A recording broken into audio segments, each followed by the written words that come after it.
தொடக்கத்தில் கடவுள் விண்ணையும் மண்ணையும் படைத்தார். மண்ணுலகு உருவமற்று வெறுமையாக இருந்தது. ஆழத்தின் மீது இருள் பரவி இருந்தது. நீர்த்திரளின் மேல் கடவுளின் ஆவி அசைவாடிக்கொண்டிருந்தது. அப்பொழுது கடவுள் ஒளி தோன்றுக என்றார். ஒளி தோன்றிற்று. கடவுள் ஒளி நல்லது என்று கண்டார். ஒளியையும் இருளையும் வெவ்வேறாக பிரித்தார். கடவுள் ஒளிக்கு பகல் என்றும் இருளுக்கு இரவென்றும் பெயரிட்டார். உயிரினங்கள் அசைவன ஊர்வன அனைத்தையும் படைத்தார். எல்லாம் நல்லதென கண்டார். படைப்பின் சிகரமாக மனிதனை தன் சாயலாக படைத்தார். அவனுக்கு ஒரு துணையாக பெண்ணையும் படைத்தார். ஏதேன் தோட்டத்திலே அவர்களை இன்பமாக வாழ பணித்தார்.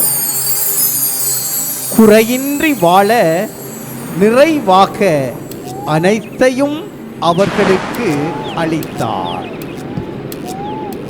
ஆதாம் ஏவாள் ஆகிய இருவரும் இன்ப வனத்தில் மகிழ்ச்சியாக காலத்தை கழித்தனர்.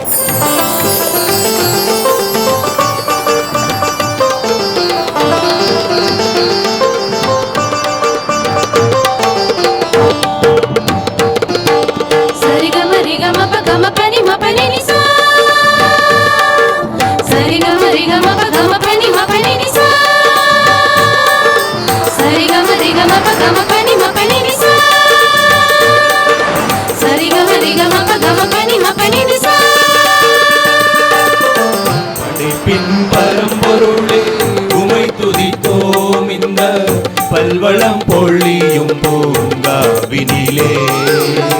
படைப்பின் பரம்பொருளே உமை துதித்தோம் இந்த பல்வளம் பொழியும் பூங்காவினிலே.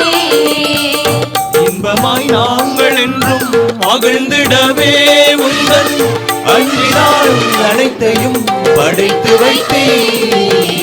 படைப்பின் பரம்பொருளே உமை துதித்தோம் இந்த பல்வளம் பொழியும் பூங்காவினிலே.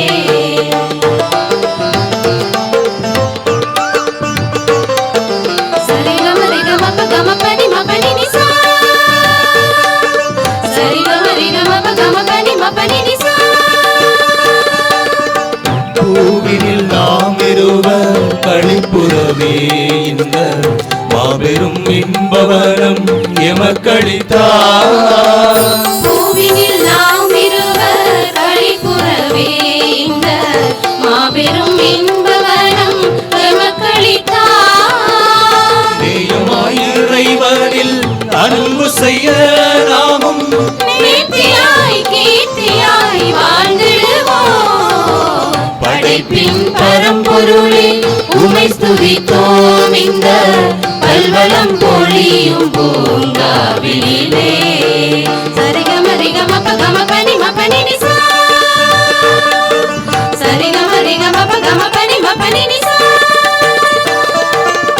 படைப்புகள் யாவும் எம்மை பணிகின்றதே.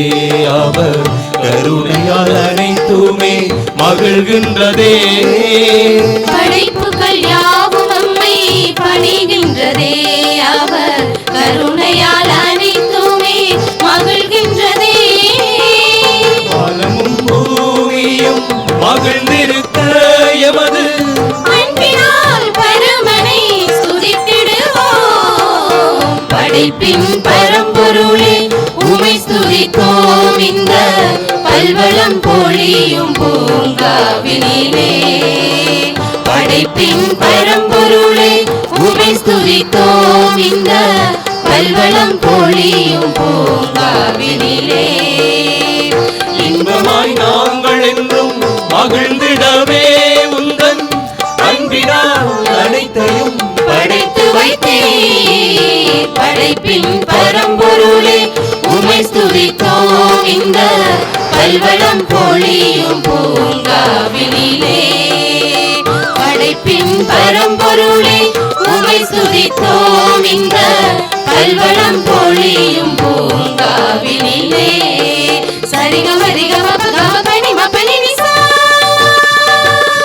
சரிகமரிகம பகம பனி மபனி நிசா. சரிகமரிகம பகம பனி மபனி நிசா. சரிகமரிகம பகம பனி மபனி நிசா. மபனி நிசா மபனி நிசா. இன்பத்திலே திளைத்திருந்த ஆதி பெற்றோரை அழகை சோதிக்க நினைத்தான். ஆண்டவன் விடுத்த கட்டளையை மீற தூண்டினான். விலக்கப்பட்ட கனியை புசைத்து கடவுள் போல் வாழலாம் என ஏவாளுக்கு ஆசை காட்டினான். கயவனின் சூழ்ச்சியில் சிக்கி ஆண்டவரின் கட்டளையை மீறியதால் உலகினுள் பாவம் நுழைகிறது.